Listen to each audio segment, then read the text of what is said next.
We're live. Thank you, Connor. Good morning. This is a convening of the Massachusetts Gaming Commission. Today is Tuesday, September 9th. It's approximately 10:04 a.m. This is meeting number 563. We're hosting this meeting virtually, so we will do a roll call. Good morning, Commissioner O'Brien. Good morning. I am here. Good morning, Commissioner Hill. Good morning. And good morning, Commissioner Broder. Good morning. All right, with that, we only have really one item on the agenda today that's not a standing item, and that's our updates from the Sports Wagering Division. So for that, I will turn it over to Chief Carrie Teresi. Good morning, Carrie. Good morning, Chair and Commissioners. Thank you. I will turn it right over to Compliance and Operations Manager Lamb, who will take us through today's agenda.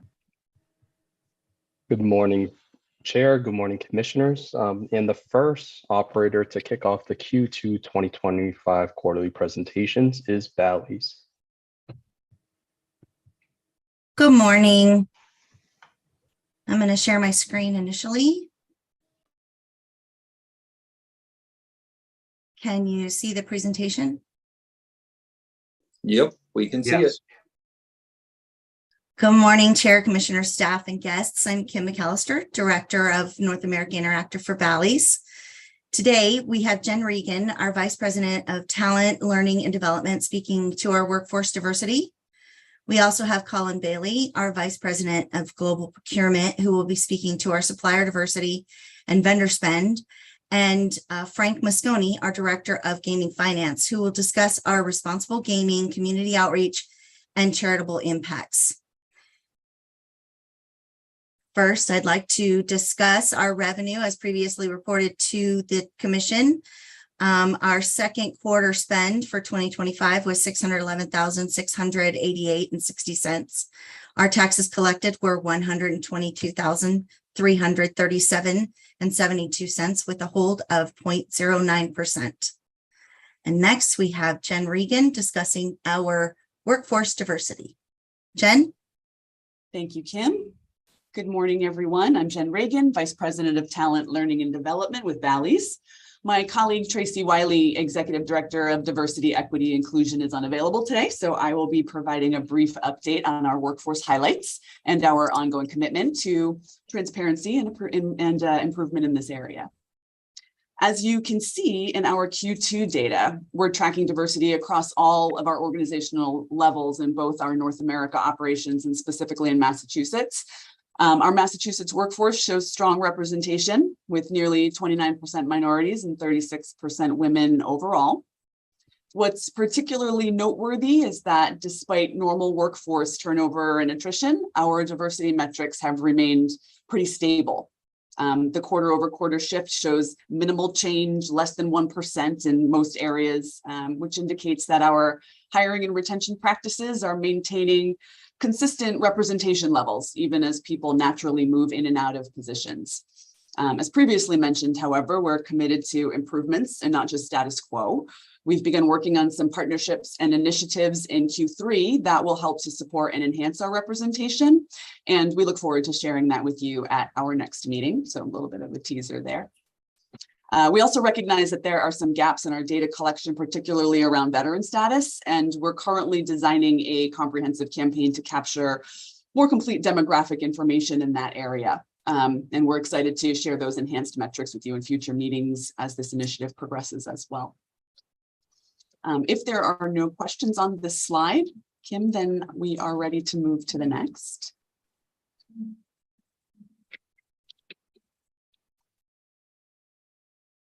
I'm proud to share how Bally's is investing in our people, our most valuable asset, through comprehensive workforce development initiatives that have been spanning professional growth, diversity and inclusion, mental health, and community building. In Q2 alone, we conducted multiple live online facilitated discussions, reaching hundreds of employees across our entire network, focusing on... Oh. Apologies, I was fixing something. No worries. It is not recording. Do you want to, shall I continue? Yeah, we're good to go. Apologies again. Okay, great. Where was I? Our facilitated discussions. Yes, we were focusing on areas such as critical leadership skills like managing diverse teams, effective leadership, constructive feedback, skills that directly translate to better customer service, employee experience, and operational excellence. We're actively developing talent through Lean In Circles hosted by our Global League of Women Employee Resource Group. We're partnering with industry experts like Global Gaming Women, but also leaning into our internal expertise by spotlighting women in our company, like Monica DeSavoy, who shared with us her journey as a woman, a working mom, and a fitness enthusiast. It was truly inspirational to hear how she balances it all and how she sometimes doesn't balance it all, but still looks to purposely find joy in every day. Recognizing that employee well-being directly impacts performance and customer experience, we also hosted 2 major mental health events in May, including specialized programming for men's mental health, which is an often overlooked area. Both meetings were very well attended and received excellent feedback. And lastly, our Coast to Coast Pride celebrations in June showcased our commitment to creating an inclusive workplace where all employees can thrive, which strengthens our company culture and our community relationships. If there are no questions on this slide, then I will turn it over to my next colleague. Next, we have Colin Bailey. Colin? Thank you, Kim. Good morning, commissioners. I'm Colin Bailey. I'm the Vice President of Global Procurement. As we look at this slide on supplier diversity spend, Q1 and Q2, a couple things to note. Each column is a standalone, it's not cumulative. So just going from an MBE perspective, we've increased our spend from Q1 to Q2 by almost 4 times. From a WBE perspective, we're on track. We're kind of staying at a 3 million per quarter basis. And in the other categories, I think we've talked about this before, there's work that we need to do to find more suppliers in the pipeline that fit these different certification classifications and can also compete for the various categories that we need products or goods or services for. Another thing that I would bring up, because we talked about data before, I think we've mentioned in previous meetings that we went through the implementation of an enterprise planning financial platform. And so when you look at the total addressable operational spend, you see a significant jump from Q1 to Q2. And that's because in Q1, we weren't able to report on the entire enterprise with confidence as we had just launched the system and data was being cleansed. But as you see, it's a jump, and you can think of it as our land-based operations and our online gaming operations, kind of a 50-50 split when it comes to operational spend. So the goal, as we've talked about, is to, 1, build pipelines to have opportunities and access for different diverse suppliers looking to work with Bally's and provide localized support as well as national support, and also communicate internally with our various leaders and stakeholders to make sure that we're thinking about providing that access and that opportunity whenever there's a need or a requirement for a bid for products, services, etc. One other thing that is not on the slide, but we always talk about like the different events and opportunities that we're doing in the community. So on Friday, we're attending a regional event called the Diversity Business Exhibit, and Bally's is a sponsor, and we're sponsoring a supplier diversity panel and discussion. And on that panel will be members of the Mass Supplier Diversity Office, as well as Peter Hurst of the Greater New England Supplier Development Council.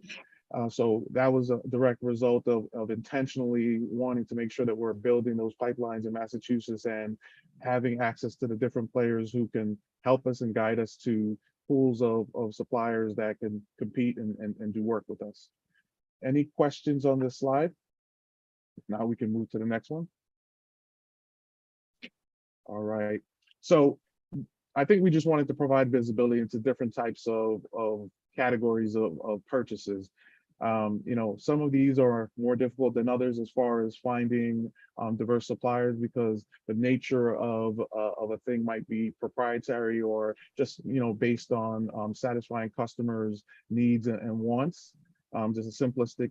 If you're a Pepsi person and that's what you want to drink, that's the beverage that we're purchasing, and we're usually purchasing that from large distributors that can meet our national footprint. It's not more difficult to get a diverse supplier in there, but obviously if we find a supplier with a product that is taking over the market and can bring value, we would work with them, onboard them, and bring that to a particular market or across the nation. But we wanted to provide this as just an example of where the dollars get directed, depending on the year and the need. And obviously, again, some of these categories are very amenable to competitive bidding, and some are much more limited in that there's market leaders who, is who everyone works with and partners with. Any questions on this slide? All right, I will pass it back to Kim. Thank you. Thank you, Colin. I'm speaking to this slide today. Again, I'm Kim McAllister, Director of Compliance for North America Interactive. In Q2, we're showing that we only had 2 registration attempts for underage, 0 for a suspected underage use of account, and 0 confirmed underage use of account. Does anybody have any questions on this slide? Okay, next I'm going to pass it over to Frank to discuss our responsible gaming. Frank? Hello and good morning to the commission and everyone else on the call here today. My name is Francesco Mastoni. Everybody calls me Frank though. My remit here at Bally's is the Director of Gaming Finance, which includes the areas of fraud, risk, payments, KYC, AML, and responsible gaming from the operational player-facing side. So to move on and discuss the slide, we've seen a decrease in VSC enrollees in Q2, not attributed to anything other. No changes were made on the site or platform, just lower engagement on those sides. We did outreach to 12 individuals in Q1, 16 in Q2 for player-facing interactions for individuals who may have been facing potential harm due to problem gambling. And of course, we see a considerable increase, as we'll also demonstrate on the next slide, for use of the available limits for players to set on accounts. Q1, 606 deposits compared to 796 in Q2 was the biggest change. Can we go to the next slide, please, Kim?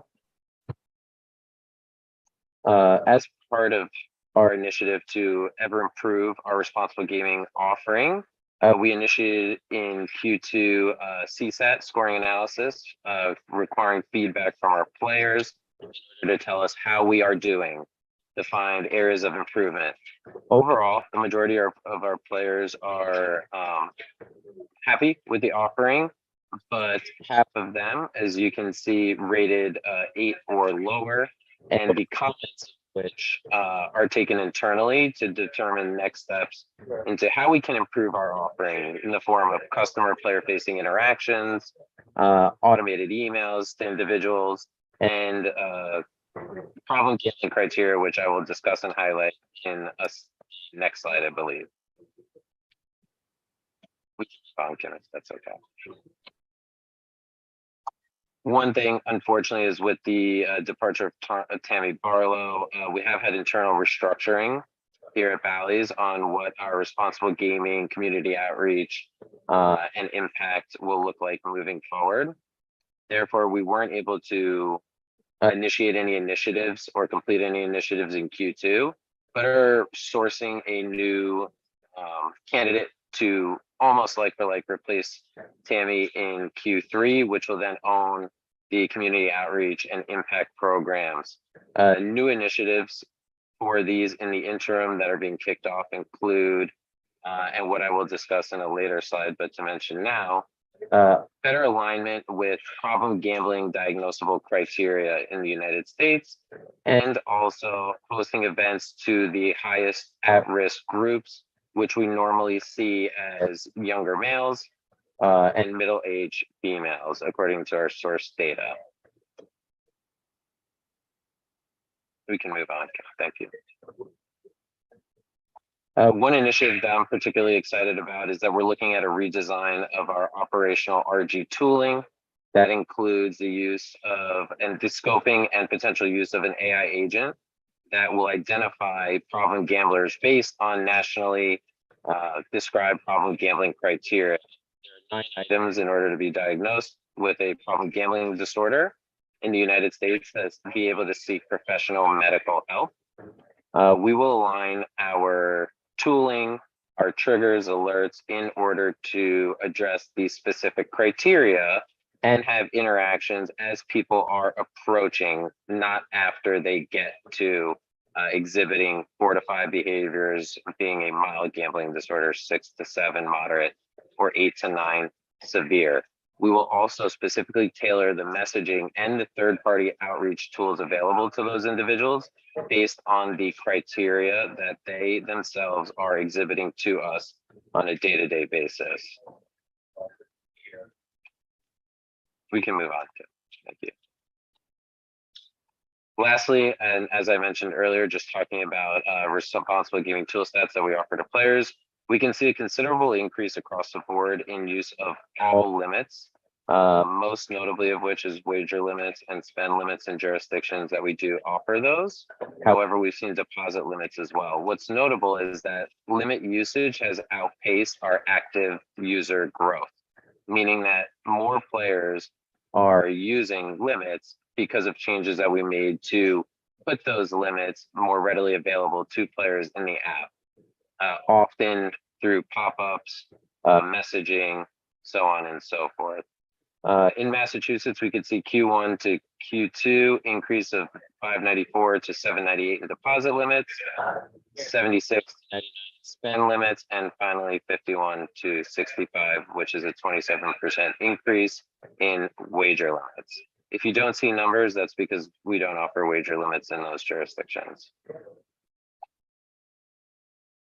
Next one, Kim. And I believe it's back to you. Thank you, Frank. That concludes our presentation for today. Are there any questions? So if you'll take the slide down, I will, if you don't mind, thank you, Kim. Commissioners, questions? What about the survey or the kind of the player satisfaction scores? Can you go into a little bit about how that was done, how the outreach was conducted? Absolutely. So based on contacts with players who had RG interactions, a survey was sent to them, basically a 10-question survey, 1 to 10 about how well we did in those interactions, about the tooling we offered, the type of verbiage used. Did players feel like we had, I'd say, their backs in ensuring that they felt safe gambling on our site? Awesome. That's a real great step in the right direction. Thank you, Commissioner. Thank you, Commissioner Broder. Anything else for the Bally's team? All right. I think that's it for Bally's. Thank you, for Kim. coming. Thank you. Thank you. Thank you, Kim. Thank you, Bally's, for presenting. And the next operators presenting will be BetMGM.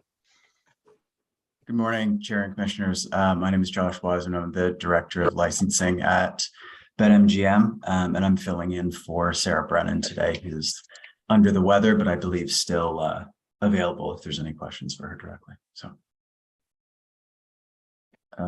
Rich, can I get you to share that deck?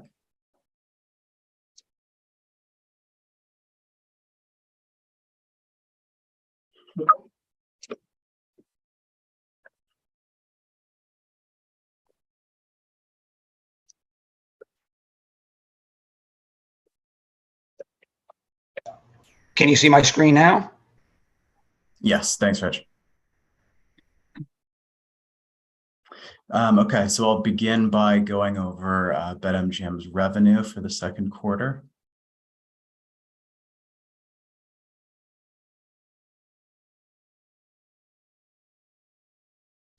Next slide, please, Rich.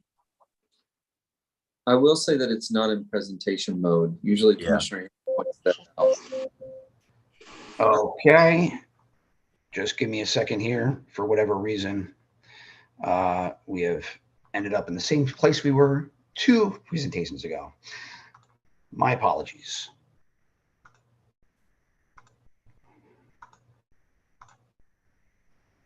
Can you see anything now? The same, the home slide, but not in presentation mode yet. Okay, I will do this a different way. My apologies to everybody here. I thought I would have gotten through this, but obviously we're not there quite yet. Okay, so how about now? Okay. Oh, perfect. Great. Thanks, Rich. No problem. My apologies again to everybody. No problem.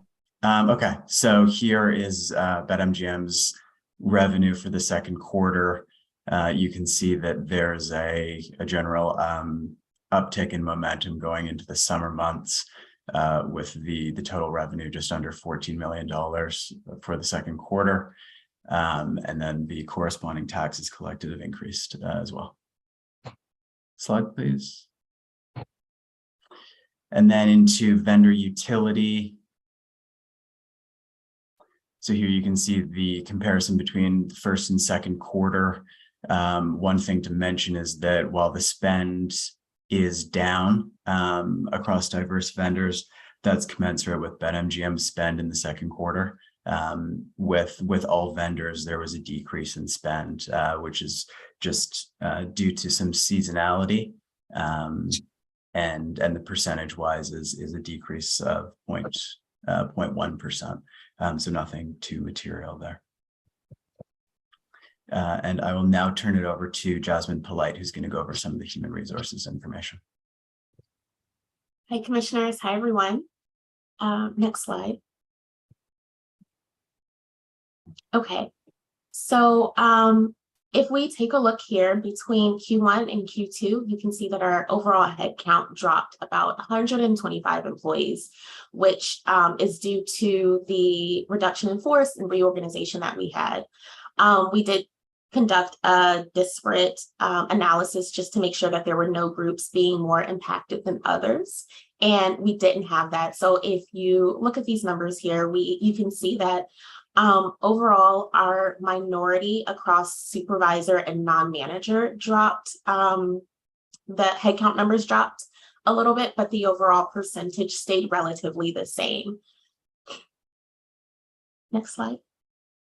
Okay, and so if we look at our breakdown of women across the organization as individual contributors and our leaders and non-white representation and non-white leaders, you can see again there that the overall group decreased a little bit, which again is because of that reduction in force that we had in Q2, but the overall share for those groups has stayed consistent. Next slide. Okay. Some of the things that we've been working on in Q2 were in an effort to continue to mature as a function and to mature our employee resource groups. We held our first annual ERG summit with all of our chairs and our executive sponsors. We also held our first quarterly meeting with just our executive sponsors. And again, this is meant to make sure that we're all aligned, that folks have the new vision of how we want to operate as a community, and that all of our ERGs are aligning their priorities to their business needs. So really ensuring that our executive sponsors understand that and they can provide that guidance to our ERG leaders. We also worked on building out a recognition program, and it is actually a 3-tier recognition program, and the tiers build on each other so that the highest level of recognition is the most impactful work that's been done across the company. So in Q2, we continued to build that out, solicit feedback, and actually design what that program will look like. I also built out our community relations and partnership framework, and this is kind of 2 parts. The first part provides the BetMGM philosophy when it comes to community partnerships.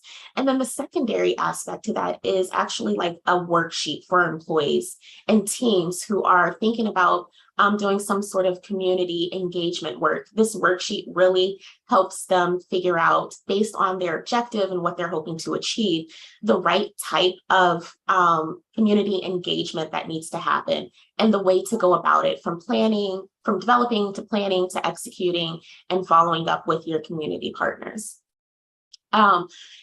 And I also started to work with our internal comms team in an effort to really build out our function and to help employees understand what it is that we do, how we do it, and how they can partner with us.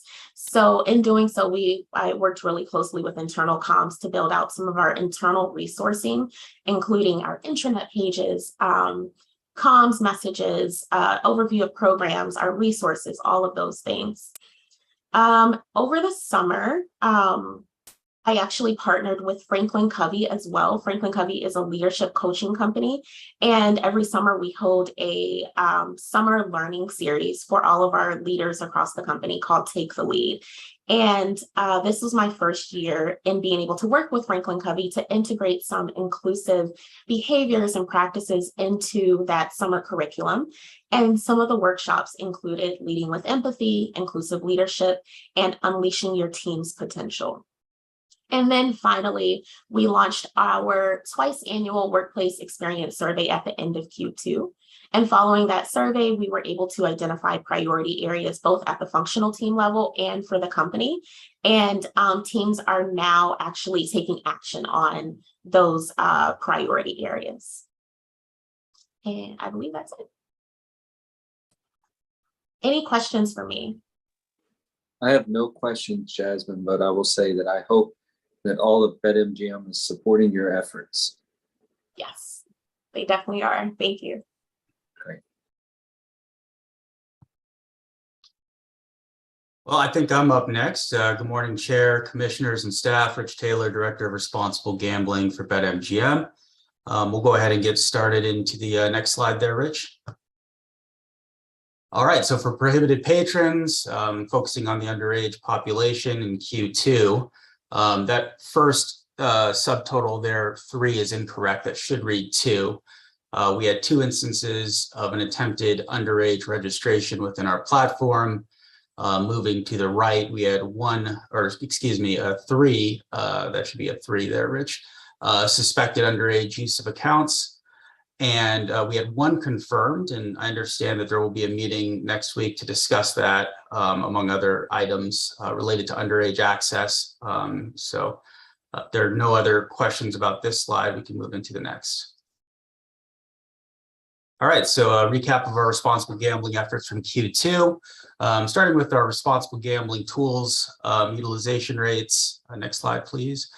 I think the tale here is that it's business as usual. We did see a slight bump with our time limit usage as well as our spend limits, but there was a small decrease in our deposit limits. That's probably attributed to the fact that they were running at the highest rate compared to our other responsible gambling tools. So from 4.3 down just a bump there to 4.2.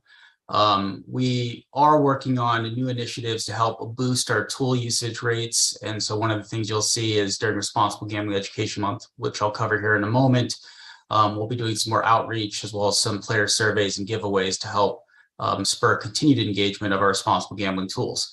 In addition to that, we're working on a new responsible gambling television commercial.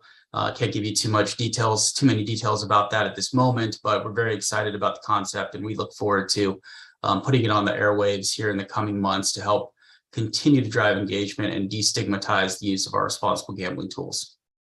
Next slide, please. Cool off data. Q1 is Problem Gambling Awareness Month, and that's a month where we typically are doing more outreach to our players to encourage them to use all of our responsible gambling tools, including taking a temporary break from betting altogether through the use of our cool off tool. So you see there in Q1, we had that significant jump up to 305,000. And then in Q2, it declines slightly. could be due to the lower amount of outreach to our players about our tools. And then also just the slower period for our business. There aren't as many major sports going on during Q2. And so generally we see lower usage of our app and tools in that regard as well. Next slide. I want to give you a quick preview. And by the way, happy Responsible Gaming Education Month. As at BetMGM, we take RGEM very seriously. It's a great opportunity for the entire industry, including BetMGM, to help promote responsible gaming in a collaborative way. And so we are really honing in on DAGA's theme of Play Smart from the start. So that's the headline for our Responsible Gaming Education Month activities. As I mentioned, this year we're focusing on a new giveaway. And so any player within the BetMGM platform will have the opportunity to participate in a responsible gaming survey. Within that survey, we'll be asking them how they feel about GameSense, how they feel about our responsible gaming tools. And this information will help us as we develop our responsible gambling approach going forward and really tap into what our players are thinking when it comes to responsible gaming tools. I think their voice is the most critical voice in the conversation. And so using these giveaways will hopefully spur engagement, and we'll get a good amount of uptake in the surveys that will help guide our future strategy and initiatives. In addition to that, our CEO and Chief Compliance Officer, as well as myself, will be doing some LinkedIn posts throughout the month. We have a couple of our CRM emails going out and push notifications featuring GameSense and AGA resources. In-app website banners. In addition to the Play Smart from the start, we're also going to be doing some Know Your Play banners. For those of you who aren't familiar with Know Your Play, this is the Responsible Online Gaming Association, or ROGA's, campaign to help educate youth, specifically college-age youth, on responsible gaming, as well as problem gambling and overall mental health and well-being. So we'll be promoting that website throughout the month as well. Finally, we're bringing Epic Global Solutions back to do some more employee education sessions.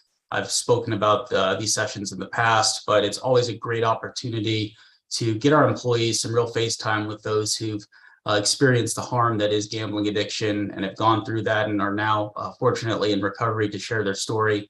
It helps guide our employees as they develop their own job roles and strategies and things that we're pushing out as a company. So we're really excited to welcome back Epic Global Solutions. It's been a terrific partnership, and I'm very proud of the work that we've been able to do together. Next slide. During Q2 itself, I attended the Nevada Council on Problem Gambling's Problem Gambling Conference. It's always a great opportunity for me to learn something new and to hang out with my fellow Nevadans there at the conference center. So in addition to that, we did some additional, saying additional a lot here today, everyone. We did some additional work with KindBridge to help promote their services. So in the month of May, it's also Mental Health Awareness Month. We had some social media posts that focused specifically on KindBridge's services and how KindBridge can help them with their mental health and making sure that they're taking care of themselves. We're doing that during Responsible Gaming Education Month as well. It's been a great way to highlight KindBridge's services, and I can't say enough good things about this partnership and how we're able to work together to support our players who may need it. Next slide.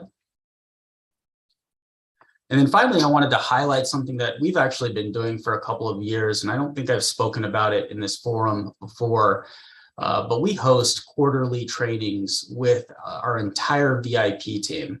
And so every quarter, my senior analyst, Lucas Niglio, gets a full hour and a half with all of our VIP hosts to reinforce the importance of responsible gambling with a critical part of our company.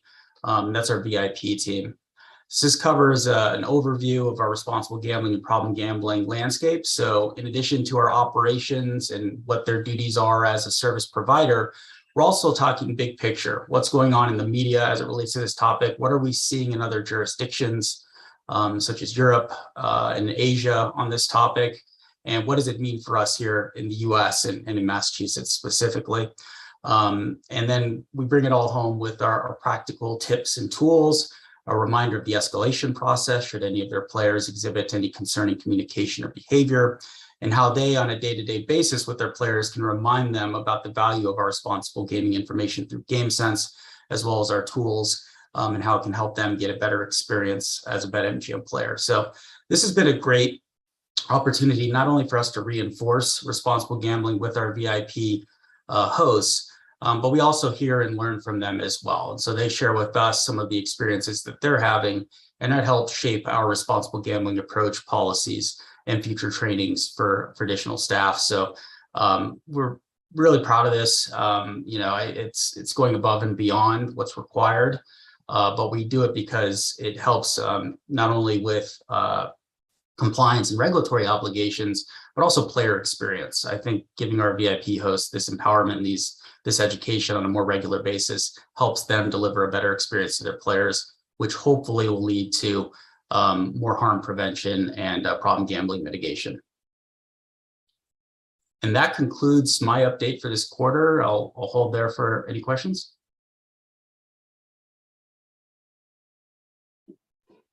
Excellent. Thank you, Chair. Thank you. Okay, and I will wrap us up. Next slide, Rich. So I mentioned in our last quarterly that our ERGs had been going through some updates, and some of them had chosen to update their name or logo. So you'll see here we have a few new names, few new logos, specifically our API ERG, Allies for Impact, and Unidos, which was formerly known as the Latinx ERG.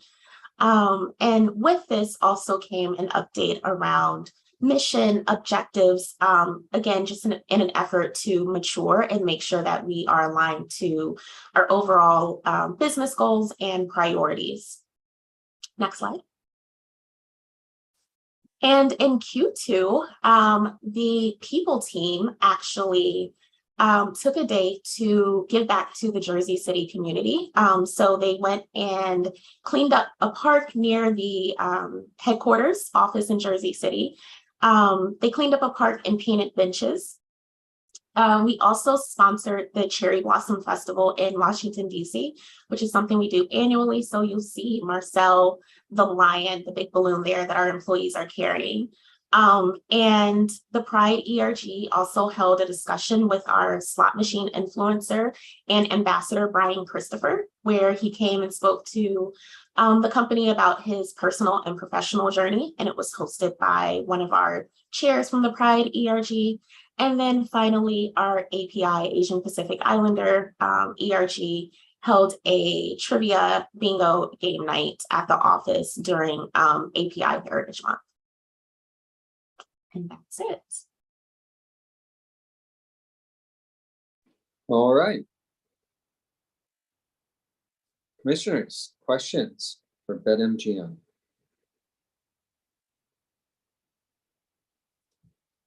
Well, I think that's it. We appreciate you coming. Thank you. Tell Thank you, Sarah Bet. to get better. Will do, Tom. Thanks. Thank you, BetMGM, for your presentation. And the next operators presenting is Caesars Sportsbook. Thank you, Tom. Good morning, commissioners. Just a quick check. Can you see the presentation? Yep. Okay. All right. Again, good morning, and thank you for the opportunity to present our Q2 quarterly report today. For today's presentation on this slide is the Caesars team.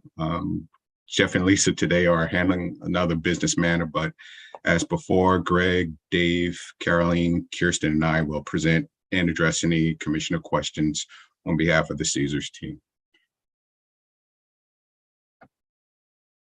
To start, we'll look at our revenue for Q2 as shown on this slide. Excuse me. We were fairly balanced compared to Q1. Q2 historically is a pretty slow sports calendar and not shown on this calendar, but we have a approximately a 30% increase in revenue compared to where we were at Q2 last year. So we're off to a great start for sure, and look forward to keeping up the momentum for the second half of 2025. Are there any questions on this slide? Okay. If not, I'll turn it over to Greg to discuss workforce diversity. Thank you, Curtis. Good morning, commissioners. Excuse me, it's a pleasure to present our workforce numbers for Q2 2025. And for those of you that may not be able to see the slide that's being presented, I'll go ahead and highlight the data for the commission.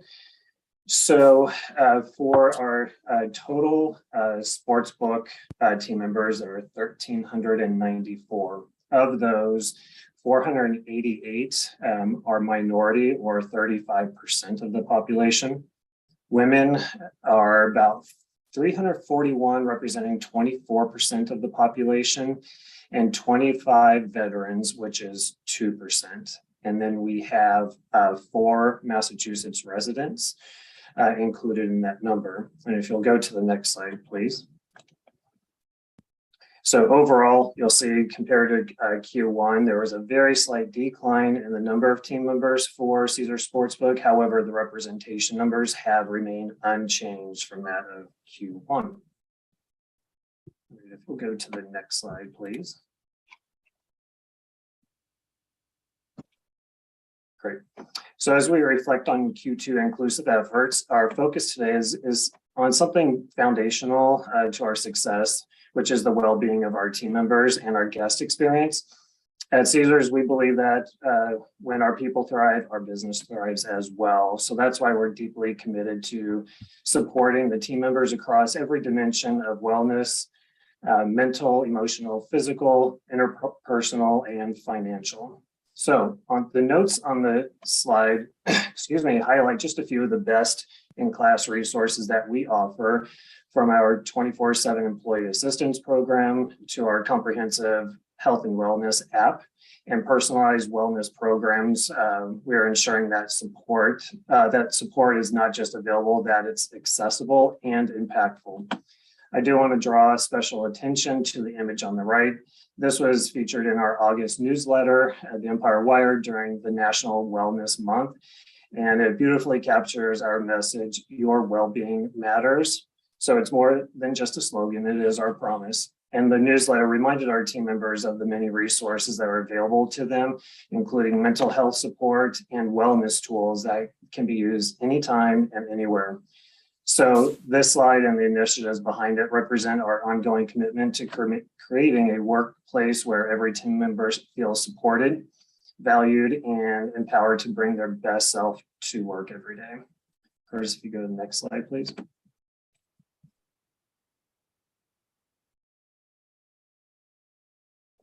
Thank you. So as part of our ongoing commitment to fostering inclusive environments, this slide highlights the resources and initiatives we put in place to support both our team members and our guest experience. So we recognize that a balanced work-life experience and inclusive guest journey are essential to our success and to the well-being of everyone who interacts with our brand. So we first start with team member education, where we've introduced programs that support caregivers, promote mental health and emotional well-being, and raise awareness around neurodiversity. These efforts ensure our team members feel seen, supported, and empowered in their roles. Through AVID, which is one of our business impact groups, our internal learning platform, we're driving ongoing education and awareness. Interactive learning experience and spotlights on available resources help to reinforce our culture of inclusion and our continuous growth. On the guest experience side, we've prioritized accessibility and dignity, from dedicated resources for accommodations to disability etiquette training. We're ensuring that every guest feels welcome and respected. And then finally, our partnerships highlighted here with organizations such as Disability In, ComPsych, and Premise Health strengthen our ability to provide expert-backed support and services. These collaborations help us stay informed, responsive, and proactive in creating environments where everyone can thrive. And these efforts reflect our belief that inclusion isn't just a value, it's our practice. And it's one that we're proud of to embed in every aspect of our business. Go to the next slide. So this last slide, as mentioned in the previous one, is one of our employee resource groups, or we refer to as our business impact groups, is AVID. And this promotes the inclusion for individuals, team members with disabilities, both visible and invisible. And they are truly instrumental in having a community impact, sharing education and awareness around a variety of topics, providing caregiver support and resources, and just really empowering our team members to be the strongest that they can be. That is all I have from this point. Okay.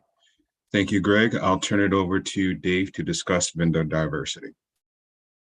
Good morning, and thank you to all the commissioners for allowing us to present the Q2 of 25 results.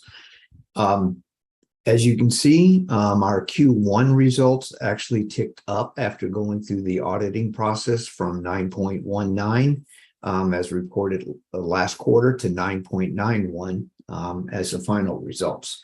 Our Q2 results also improved to 10.81%, up almost a full percentage point. The Q2 results also outperformed the previous 2 quarters reported to the commission. We've done this through a couple of ways. One is we are partnering a lot closer with Greg and identifying prospective suppliers, major events across the country in which the regional teams are participating in, if all possible.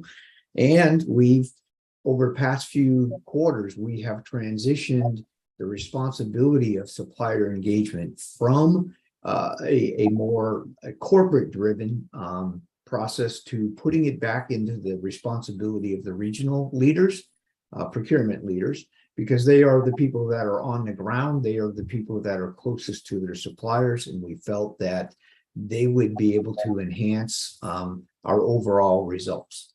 And as you can see, we have done in this last quarter from Q1 to Q2 an increase in that spend percentage. And we're further improving some of the visibility of our results across the company to some of the senior leaders within the organization so that they are aware of where we stand and might have some ideas on how we can improve in that. We have several of the regional leaders in the regulated states addressing reporting based on how they need to report, and we are pulling those reports into one master file so that other leaders in non-regulated states can look at those reports, see what vendors are being used, and hopefully utilize those vendors whenever possible. That's the results for Q2 of 25. Are there any questions from the commission? Questions, commissioners?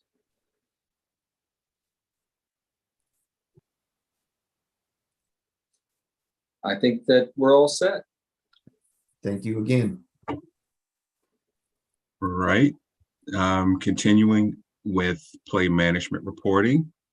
On this slide here is our Q1 versus Q2 comparison, as well as Q1 2024 versus 2025 for the top used RG limitations. So on this slide, a few things. A number of accounts registered in responsible gaming programs have increased quarter over quarter and increased compared to Q1 last year. There's a slight increase in numbers between Q2 and Q1 of those clicking the resource, responsible gaming resource page. However, in Q2 2025, there was a drop in those clicking on the page year over year. Overall, those using cool-off and wager and deposit limitations have increased compared to where we were at last year. And as always, we'll continue to provide the commission with more insight on patron usage or any other trends on our RG tools throughout the year. Any questions on this slide?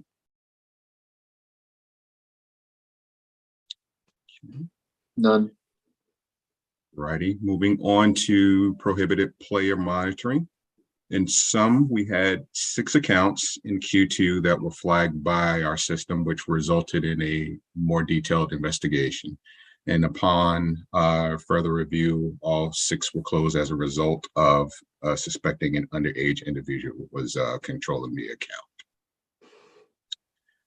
Any questions on this slide? Commissioners? Nope. Okay, I'll turn it over to Caroline to discuss responsible gaming.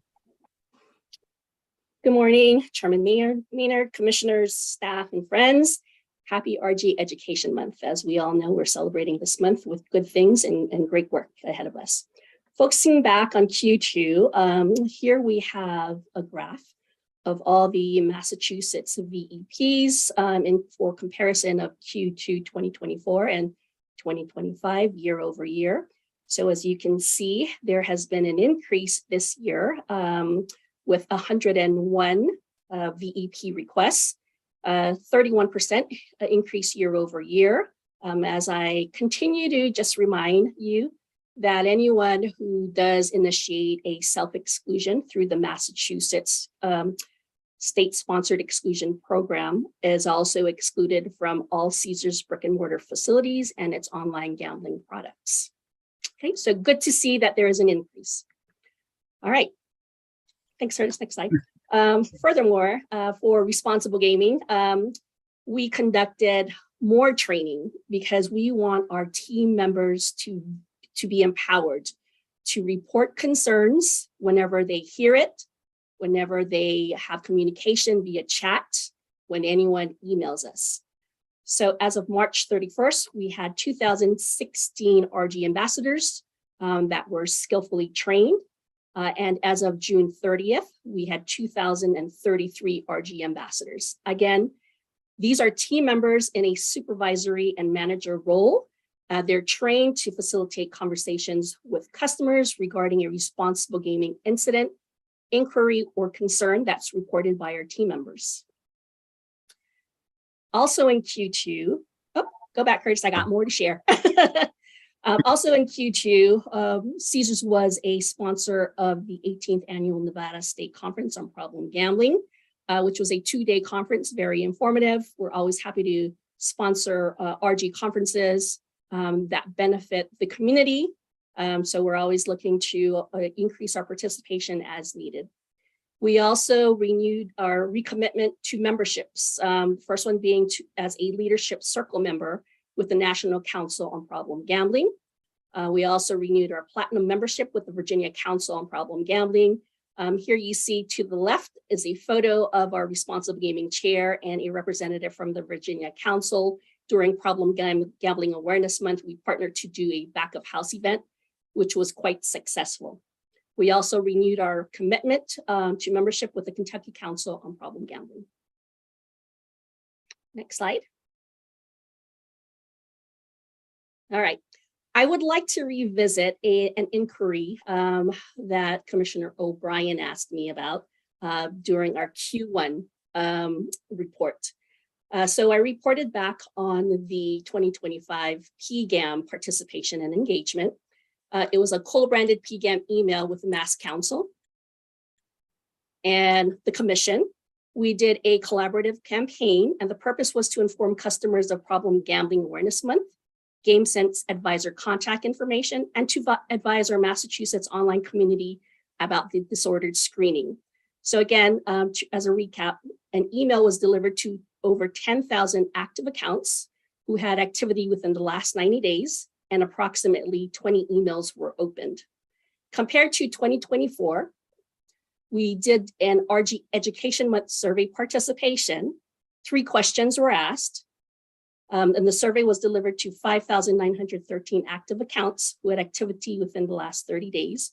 We identified that there was a 1% participation rate, 33 participants, 2 started, they did not complete the survey, but 31 did complete the survey. So I want to pause and give Commissioner O'Brien an opportunity to chime in now, to see how you feel about the data shared. No, I appreciate it. Thank you for remembering. Yes.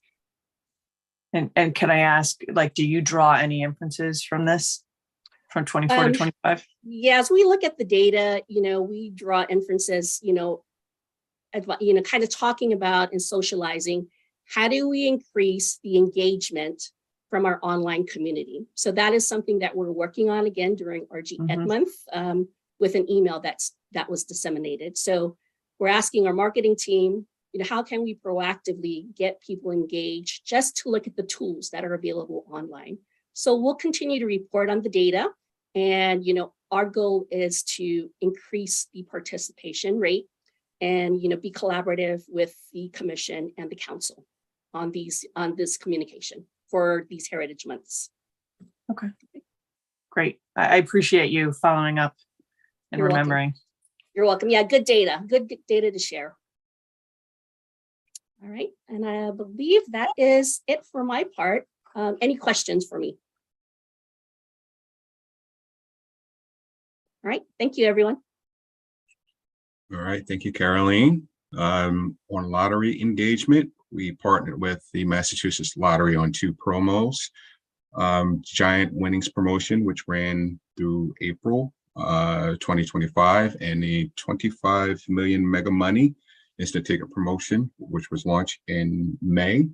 And as always, we continue to look forward to working with the lottery on additional marketing strategies and promotional opportunities for Q3. So with that concludes our presentation. And as always, feel free to reach out if you have any additional questions. And I yield back to Commissioner Maynard to anyone if there's any questions for the Caesars team. Thank you so much. We can take down the slides. Okay. Any additional questions or comments, commissioners? Well, Curtis, we want to thank you and the team as always. And special thanks for remembering Commissioner O'Brien's requests and adding that in. And with that, I'll turn it back over to Tom. Thank you, Chair. Thank you, Caesars. And the next operators presenting is DraftKings.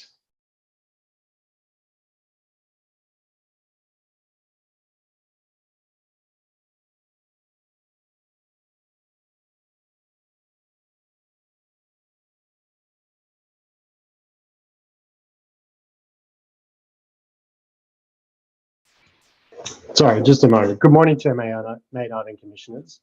I'm joined by the usual suspects today. Christina Arcus, VP of HR, Jared Hess, Director of Communications, Julie Hines, Director of Responsible Gaming, and Curtis Zapf, Senior Director of AML Operations. With that, I'll share my screen.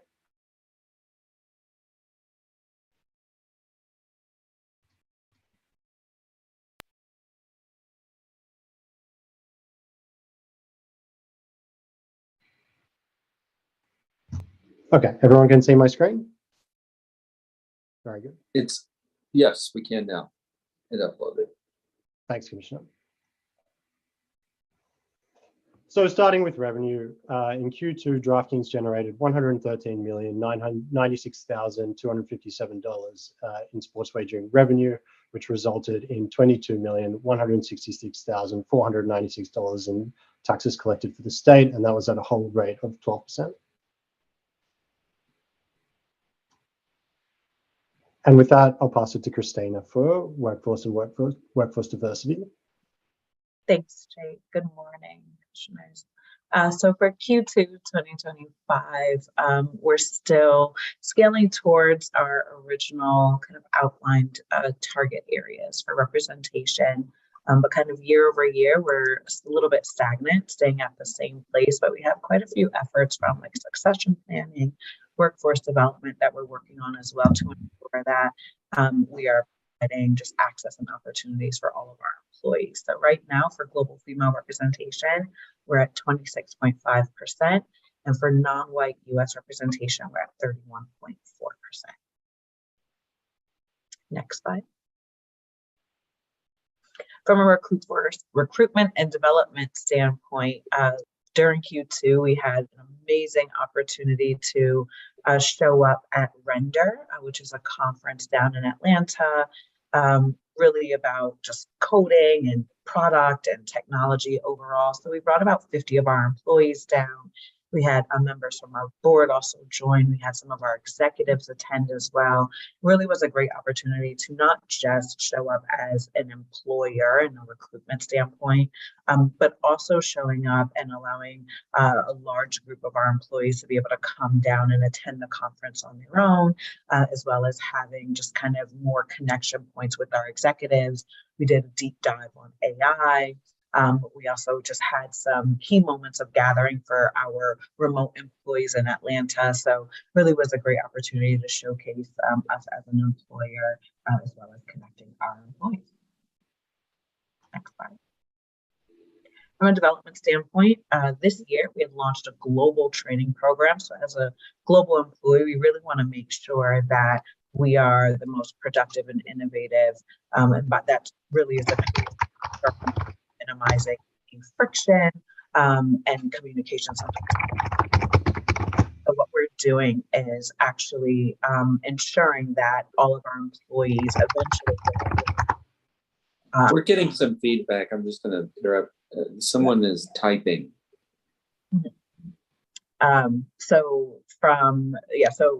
Global cross-cultural communications training, it actually allows us to hone in on specific regions that we have offices and employees in, and it really teaches folks how to be more effective in their communication styles and helps to even influence that collaboration piece as we especially train on like workplace norms and ways of speaking, ways of working together. So we've had about 150 participants through Q2, and we're actually looking to expand that to more of our employees over the next few years. Next slide. And then workforce connection. So one of our key pillars when it comes to belonging here at DraftKings is ensuring that we're connecting our employees. So for the fourth year, our BRGs got together and produced Gather on the Green. Gather on the Green is meant to do really two main things. One, connect our employees to help drive greater diversity on golf courses. As we know, that's where a lot of business takes place. And then the other side is we actually do fundraising for a local charity, and Jared will get into that portion of the event, but really has been great to see this program grow from around 200 employees in our first year to over 500 attendees this year. It also is a great time for all of our employees to host more of their on-sites locally and bring their teams together. So we really are able to rally around this one event and make folks kind of come together. What this event, I think one of the biggest benefits of this event and coming from, us being at one point fully remote during COVID and now more of a hybrid, at this event, this is like usually where folks are meeting each other for the first time in person. So it really just, helps bridge those relationships that mean so much to us here at DraftKings to ensure that we're able to really effectively collaborate and do great work and be successful. So really excited for the work that was put on in the version that you all have, commissioners. It is a video that you're able to play. It's about 3 minutes long, so we won't play it here, but really highly encourage you to watch it so you can really get the feeling of what the event brings to our employees. Next slide. So now we'll go into our supplier diversity efforts. We continue to focus on our tracking, reporting, identification of key areas and opportunities. We are working as well right now on some internal work to really help our vendor onboarding and procurement areas. So we're really hoping to be a lot more intentional in how supplier diversity initiatives, efforts, and even communication are being brought along that overarching process. So, as we know, we have a U.S. goal for 5%, and within Q2, we were at about 0.2%, but year to date, we're reaching about 1% in the U.S., and then a little bit smaller, though, on the Massachusetts side. So really hoping to grow that by year's end. Hand it back to Jake. Thanks, Christina. So just to go through underage access numbers for Q2, through Q2, we had a total of 1,104 underage registration attempts. These are ones that are blocked at the point of data entry, 47 that are suspected underage use cases, and then 2 that we would deem as confirmed.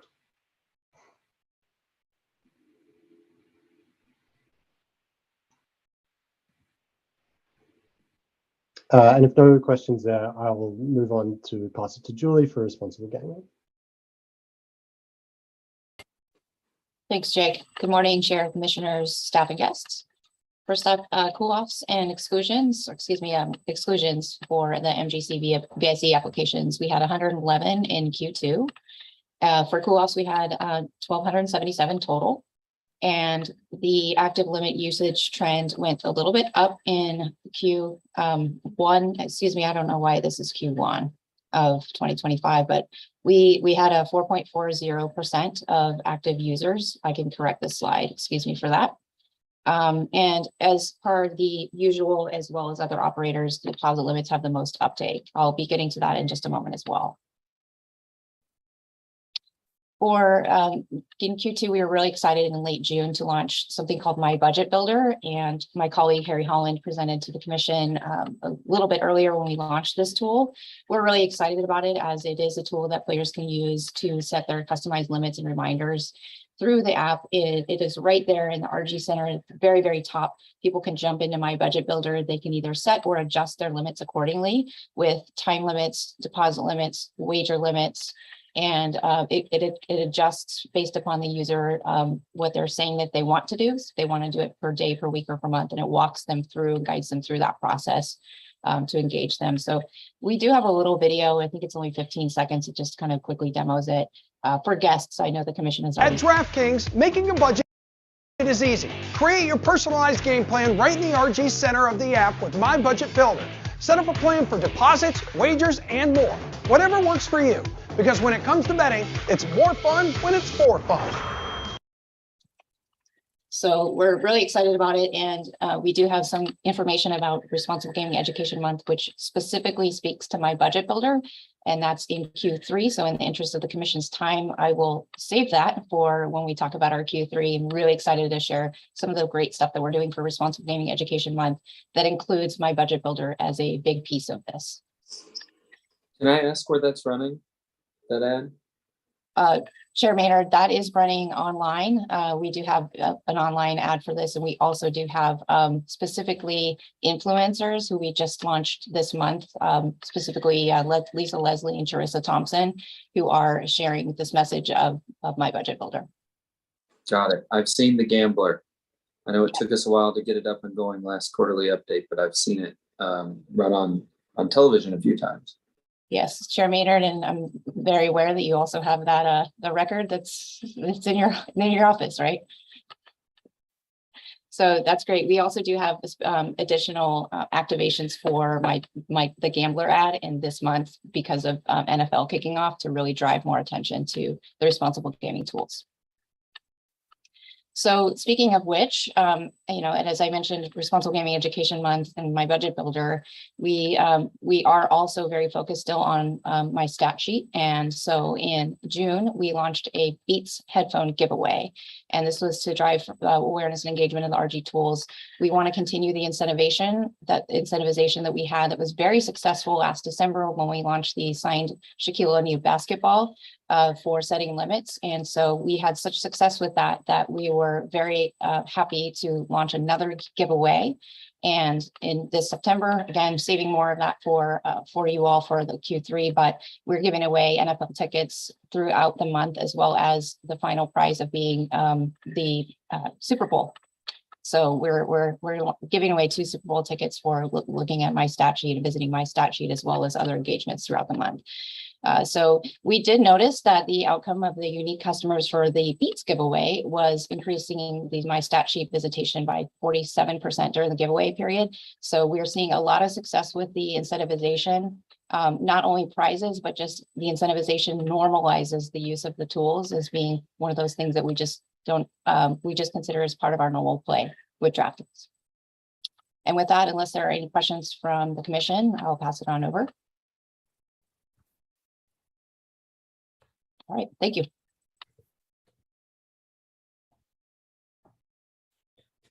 Great, thank you. Good morning, commissioners. Excited to share some of our community impact from Q2 this year. Excited about this new program that we've launched with an organization called Operation Gratitude. So each month, all of our new U.S. hires are brought to our Boston headquarters for DK immersion. And so beginning in Q2, we started working with Operation Gratitude to offer a volunteer event for all of those new hires. And so through the volunteer event, new hires will be or have been putting together these paracord lanyards that are sent to service members. So the lanyards are of great use to service members. They use them for hanging IV bags and building structures, and can actually be taken apart to use for sutures if necessary. So all the new hires put those together. They also write letters. And so all of those are delivered to service members around the world through Operation Gratitude. So we're excited about that new program to support veterans. As Christina mentioned, we did hold Gather on the Green again for the 4th time this year. Excited to share a little bit about the community impact and donation that went along with that. So as Christina mentioned, 500 employees came together. This year's beneficiary was the Boston Foundation, a great organization building resources and relationships throughout the community in Boston. And so DraftKings employees came together and donated $88,000 this year, the most we've donated to a Gather on the Green beneficiary. So great, successful event this year. DraftKings was a major sponsor of the Gavin Foundation's Road to Recovery Gala. So that was in May, supported with a donation of $25,000. Really impactful organization, providing services to people in recovery, community-based substance use disorder education, prevention and treatment. It's been around for a long time, and we were proud to support them this year. Once again, we also were a major sponsor of the Joanne Druzzi Foundation Golf Tournament. So that was in June. They provide financial and emotional assistance to people dealing with cancer treatment. So New England cancer patients benefit from all of their support household expenses so families can focus on their treatment and fighting cancer. So proud to support them again this year in Massachusetts. And then DraftKings also made a donation to the One Commonwealth initiative established by Governor Healy. So again, the goal here is to increase the availability of homes, create housing options in Massachusetts. So we were really proud to support this organization, programs to support first-time homebuyers and those struggling to keep up with housing costs, including teachers, nurses, first responders. So really proud to support One Commonwealth this year. And then in response to the terrible tornado that devastated parts of the St. Louis community, DraftKings made a $25,000 donation to the City of St. Louis Tornado Response Fund. again, supporting critical resources needed in the aftermath of those storms and helping the city to rebuild. And then finally, we continue our work with Vets in Tech and our Tech for Heroes program. We continued to collaborate to train veterans in Q2, and then also supported Vets in Tech. We attend these quarterly meetups where we share career advice, job search support for veterans and military spouses, explain how they can apply for jobs, and give them tips on, what it takes to apply and interview and things like that. So just proud to continue supporting Vets in Tech this year, and excited to train another group of veterans throughout the year this year. And that's it. Thank you.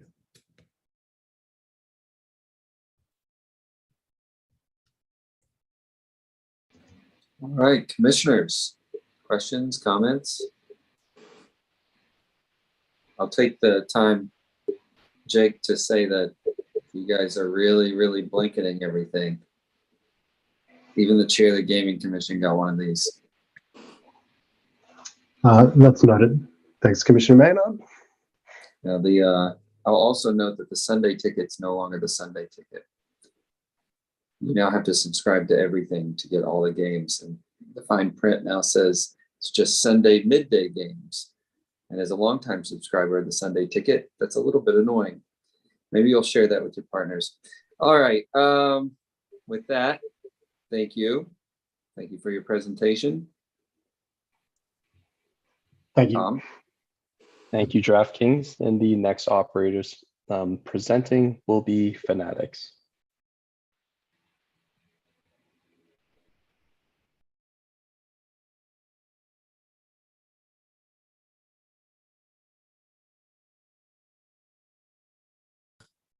Good morning, Chair, Commissioners, MGC staff. Can everyone see my screen? Awesome. It is no. getting ready. It's still getting doing there. Yeah, this happened with DraftKings though, so it's not scaring me yet. Let's resume share. All right, let me try one more time.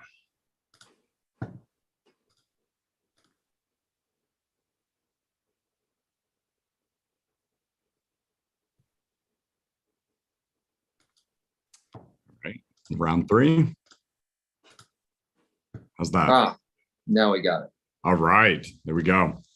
Well, again, good morning, Chair and Commissioners and MGC staff. Mike Levine from Fanatics Betting and Gaming. As always, we have Stephanie Althouse, our Senior Director of Human Resources, Anthony D'Angelo, our Head of Responsible Gambling, here to present our quarterly results. So I'll jump right into revenue. Our Q2 sports wagering revenue was approximately $13.8 million, and the sports wagering taxes remitted to the Commonwealth in Q2 was approximately $2.7 million.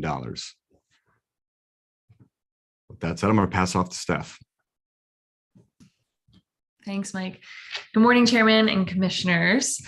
So we'll jump into our metrics for Q2. So quarter over quarter, the percentages that we're seeing here remained relatively steady.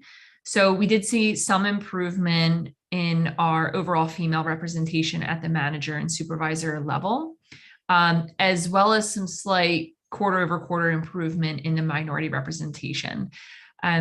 Same for the year over year metrics as we took a look from Q2 of 2024. In both global and then the US domestic manager levels, we did see a tiny increase in the minority category, which went up about 2%, and then a small increase within the representation of women by 1% in manager levels. So focusing in on increases, which is great. Based on the diversity goals that we set last quarter, which is displayed in the bottom box there, we did see a tiny bit of improvements made towards that direction. We do look forward to continuing to add dedicated resources to our talent acquisition team and re-strengthening some of our purposes within our DEI specific metrics and initiatives as we go. Climbing into the next slide is our infamous FANs, or Fanatics Alliance Networks, which are voluntary employee-led but executive sponsored. So all of these groups are essentially designed to hold us to our commitment to be inclusive, have a culture of inclusivity, engage our talent through events. So we'll have our different cultural events, development events, speakers, community outreach, support for recruiting new talent, as well as driving our business insights. I think more specifically on our next slide, we jump into some of our initiatives that we hosted in Q2 around fans. So first and foremost was our Pride Fanatics Alliance Network. So in June, we hosted a fan talk, which was led around pride, power, and progress. So this was a powerful conversation on identity, allyship, and inclusion in sports. The discussion was led by our very own Ian Botts, who is the Pride Fan Executive Sponsor and also the Chief Technology Officer at Betting and Gaming at Fanatics.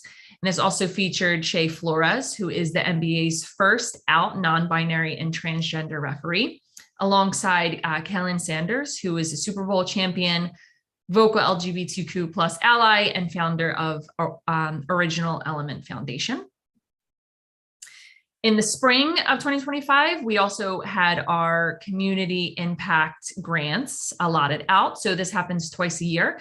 Specifically for spring, employees nominate the charities, and these are each selected for a $2,500 grant from our Fanatics Foundation.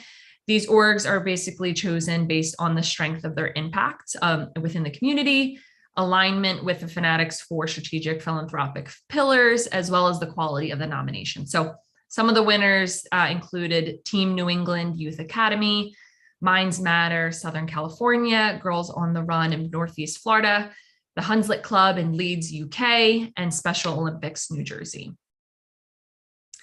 And then lastly, we also hosted our third ILDP cohort, which is the Inclusive Leadership Development Program. So in June, we did host our third cohort, which is a dedicated experience designed to support and elevate exceptional women leaders at Fanatics. I was actually very lucky to be nominated and be a part of this cohort. So it was hosted in New York City this year. And me, alongside about 20 other women, were able to participate in, some different talks and courses around deepening our leadership capabilities. We discussed establishing cross-functional connections. And we also explored what it means to lead with authenticity and impact. The experience was brought to life by thought-provoking conversations with guest speakers. So we had Shanna R. Stevenson, who is the Chief Brand Officer at the New York Liberty, Jeremy Gorman, who is the Fanatics Strategic Advisor, and Lashada DiCosmo, who is the Senior Director of Women's Sport Brand Marketing. We also were able to meet and chat with our CEO, Michael Rubin, who joined us for fireside conversation. So we were able to kind of pick his brain a bit and ask him some questions, which was really cool to be a part of. All right, and that concludes my section. Thanks, Steph. Really appreciate it. Commissioners, we'll quickly talk about Massachusetts vendor spend and total diversity spend across the company in Q2. So as it relates to the Commonwealth, our total vendor spend this quarter was $515,838. And our total diversity spend across the entire company was approximately $1.3 million. And with that said, I'm going to pass it off to Anthony D'Angelo, our head of responsible gambling. Good morning, commissioners, or good afternoon. Can everyone hear me okay? My mic tends to be a little temperamental at times. We can hear you. Great. As Mike mentioned, I'm Anthony D'Angelo. I head up the responsible gaming team here at Fanatics. What you'll see on your slide here is our Q2 underage report metrics. Throughout the quarter, we had 24 attempts at registration, which were denied at the point of the attempt itself. We had 16 underage account investigations that occurred, and we had one confirmed case in Massachusetts, and that person was immediately shut down in May. Any questions there? On your screen here, you'll see a rolling 12 months of our VSE metrics. In Q2, we had 15 in April, 8 in May, and 15 in June. All these individuals at registration or at the point of ingestion of the lists were immediately suspended, and there were no breaches on exclusion in Q2 for Massachusetts for Fanatics. Then our last slide here is on limits. So deposit limits tend to always be the ones that are used the most. We generally see an uptick every single quarter when we do these reports, which tends to be the case as well. Everything has been an uptick, which is a great trend for us. But obviously, as we get more users, it's comforting to see that they set the limits. So appreciate that we do have the limit setting functionality at point of registration, which does get a lot more use in the state of Mass. This is not on a slide for this, but it is something that I'd like to at least verbally talk about, and get an update in Q3 on the actual usage. But Fanatics Betting and Gaming signed a partnership with Necton. And if you're not familiar with Necton, is they're an RG risk identification model. So essentially, and again, a broader update on Q3 as part of our RGEM update, but essentially just teasing it will be an RG risk model built around AI and business intelligence that helps us flag and proactively reach out to customers and intervene when needed, try to get them on the right path. So super excited to provide more details on that. I didn't want to leave it all up to guessing with next quarter. So hopefully, we have something great to present to you guys regarding the use cases over the first couple months within the NFL season. So super excited and proud of that. Any questions on any of the stuff that we talked about very briefly on RG? Okay, back to you, Mike. Thanks, Ant. Really appreciate it. All right, commissioners, my favorite part of the presentation is to talk about the charitable initiatives here at Fanatics. I'll first start with our Make-A-Wish, the Make-A-Wish partnership, where we supported over 100 sports-related wishes in Q2. Took place across the country across all major sporting leagues. I want to highlight 3 specifically. We hosted 25 wish recipients at WrestleMania 2025, which allowed them to fulfill their WrestleMania wish experience by meeting wrestlers and going behind the scenes. We partnered with the Los Angeles Dodgers and hosted 7 wish recipients to help fulfill their Los Angeles Dodger wish over a period of 2 full days. And then we fulfilled 3 wish experiences at Fanatics Fest. And what Fanatics Fest is, and it's an immersive interactive sports fan festival that it's the largest in the world. And it brings together fans, athletes, and collectors and celebrates their passion. Last on the agenda today is to talk about Global Volunteer Day. So on Wednesday, April 2nd, employees around the world rolled up their sleeves to participate in Fanatics' 4th annual Global Volunteer Day. The impact on our local communities was truly incredible, with more than 4,000 employees participating and volunteering across 200 plus projects in 15 countries around the globe. In Massachusetts specifically, we had employees volunteered at Good Sports, which is a nonprofit organization in the Boston area that drives equitable access in youth sports and physical activity by donating brand new equipment from the sporting goods industry to youth organizations in high-need communities. Commissioners, that concludes our presentation. Should you have any questions, please let us know. All right, let's take that down so we can see. Any questions, commissioners, comments? All right, I know we're speeding along, but can we take just a 5 or 10 minute break before we go to the last 2? Commissioner Berto saying yes. All right, 5 or 10 minutes, commissioners. Let me know what's best for you. 5 minutes. All right, let's get back together around 11:36. Thank you. Thank you, Mike.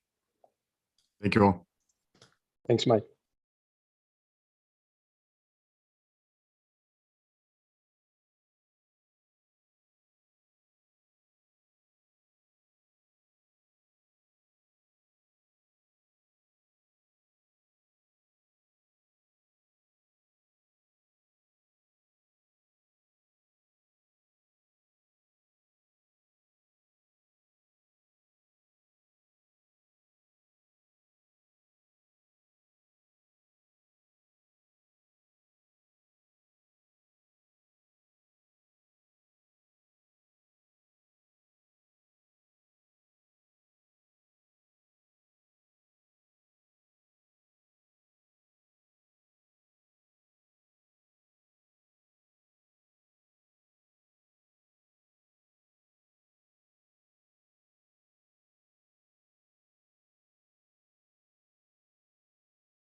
All right. I think we can take that down.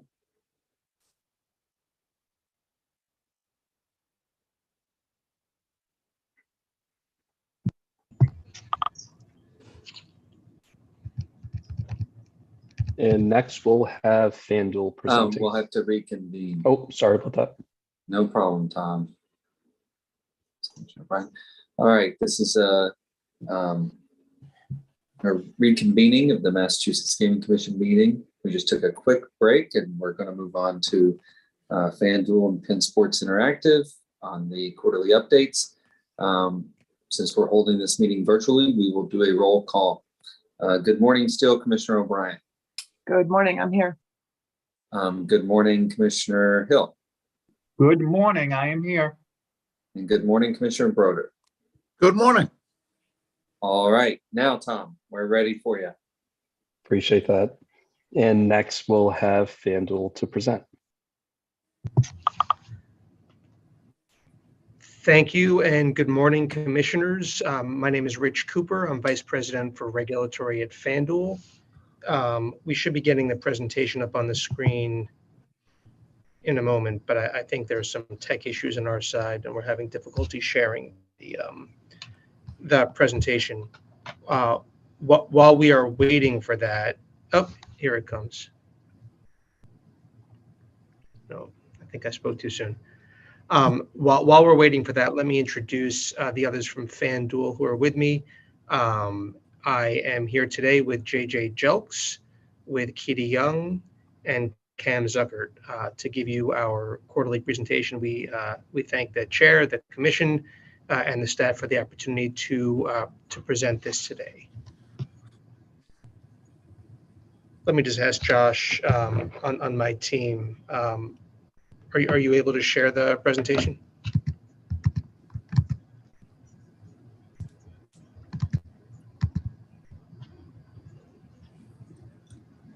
With apologies, we're having some technical difficulties.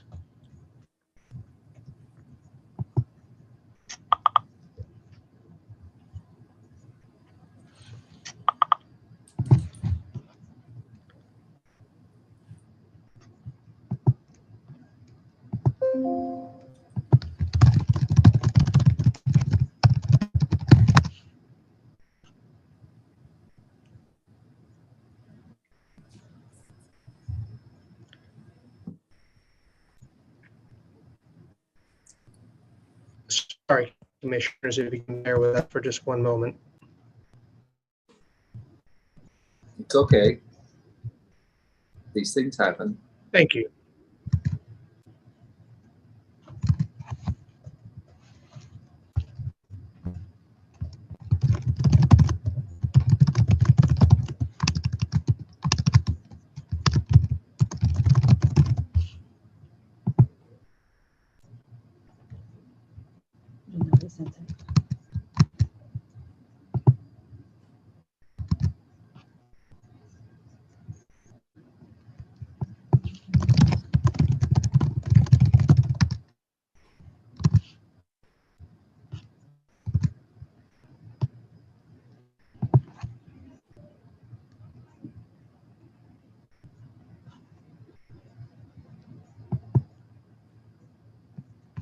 So my team says that we can share from the packet if needed, Rich. Would that be helpful? It may be. I'm about 30 seconds away from I think solving the problem, Chair. Well, we'll give you 30 seconds, and if that doesn't work, we're happy to do the best we can to accommodate. That sounds like a plan. Thank you for the consideration.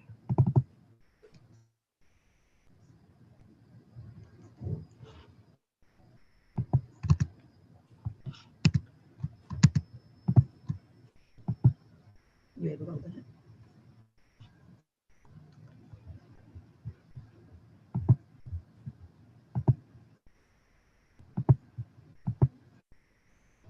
All right. Can the commission see the report up now? Give it just a second. It's been doing this today, so.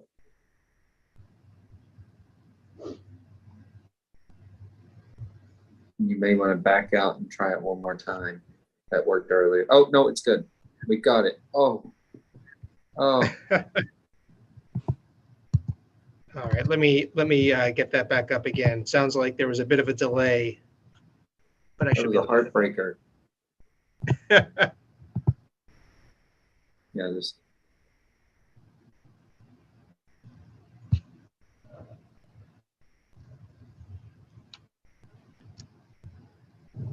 All right, it should be up now. We have it. It's not you in could let me- presentation mode, but we have it. All right.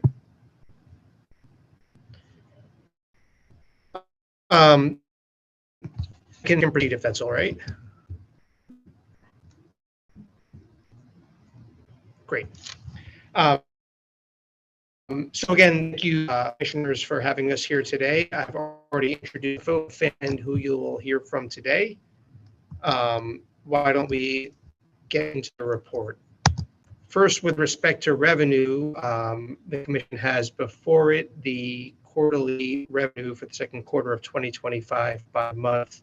These are the numbers that were previously reported to the commission by FanDuel. Happy to answer any questions on this page. Otherwise, we can proceed. Rich, the slides. Oh. I'm not seeing those slides. I only see the who will you hear from page, and it's not in the slideshow mode. Yeah, So I think you need to go to the slideshow and hit start slideshow. Yeah, I'm seeing the Q2 2025 revenue now, but there's definitely a lag. That just popped up. Yep. Okay. I apologize for these tech issues. Is it all right with the commission if I stay in this view as opposed to slideshow view? Can everyone see the? Yes. Yep. All right. I'll advance now to the underage report metrics. Let me just ask, did the slide click over for everybody in the meeting? I can see the slide, but I'm having trouble hearing you. You're going in and out. All right.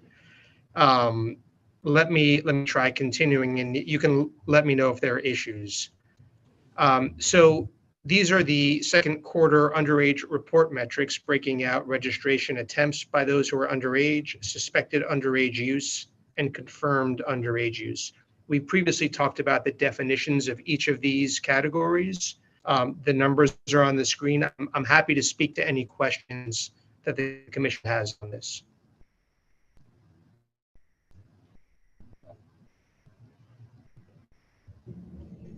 Hearing none, why don't we advance? And I'll turn it over to Cam Zuckert to walk through the responsible gaming section of the presentation. Great. Thanks so much, Rich. Before I get started, can everyone hear me okay? Okay, great. Yeah. Good morning, Chair, Commissioners, staff, and guests. As Rich said, my name is Cameron Zuckert. I'm a Senior Manager on our Responsible Gaming team here at FanDuel. It's a pleasure to be here, and I will kick it off with an overview of our self-exclusions and tools. For Q2 metrics on self-exclusions and timeouts, we saw 91 on the Mass State BSE self-exclusion list, and 0.2% of registered Massachusetts account elected to take a timeout in the second quarter, with the median length of those breaks being 28 days. Within our platform, I do just want to quickly note that when an individual does self-exclude in Massachusetts, we direct them to some state-specific resources, including GameSense, via the self-exclusion confirmation email. And on the timeouts point, we do offer timeouts for any amount of days between 3 and a full year, and then for a year and beyond would require a self-exclusion.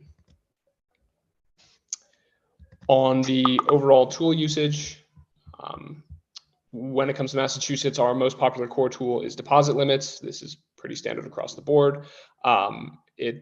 Usage in Q2 was 3.8% of active users, which is generally staying consistent with the previous quarter, with actually a slight uptick. It was 3.4% in Q1. We also see our rates for wager limit, max wager size, and time limits all staying pretty consistent with past quarters.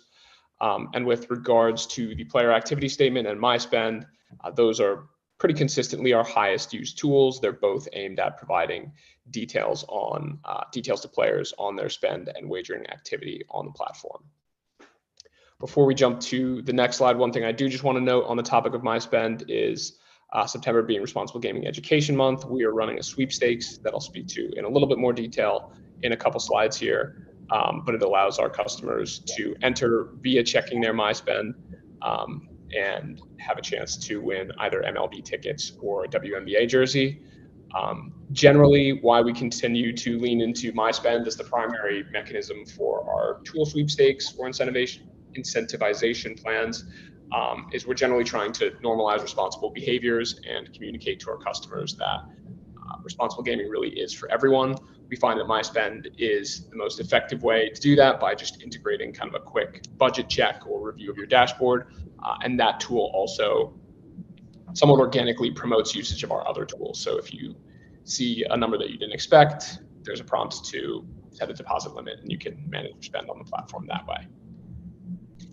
The hope there is obviously more and more customers will use my spend, realize how easy it is to use, and then kind of inherently build responsible behaviors into their play on the app. Any questions on the tool usage before we jump into an overview of our education and advocacy? Okay. I will share a brief overview of some of our external advocacy and awareness work that took place in Q2. A lot of it primarily focused on raising awareness of the educational resources that we offer and amplifying some various lived experience stories. So I touched on my spend a bit. That's our dashboard style tool. And we ran an ambassador sweepstakes with our RG ambassador PGA golfer Tom Kim in the second quarter. And that incentivized customers, similar to what we're doing for RGEM, to check their my spend to be entered for a chance to win tickets to a PGA Tour event and an autographed golf bag. We promoted the sweepstakes over our own social media channels, and Tom Kim did through his Instagram account as well. The sweepstakes resulted in over 350,000 opt-ins, which included over 20,000 first-time my spend users. And one thing I do want to note is we ran a post-survey sweepstakes to kind of gauge drivers and perception, and over 70% of people who took the survey said they plan to keep using my spend going forward. So that's a great sign for kind of prolonged tool usage and engagement and trying to, again, normalize those behaviors.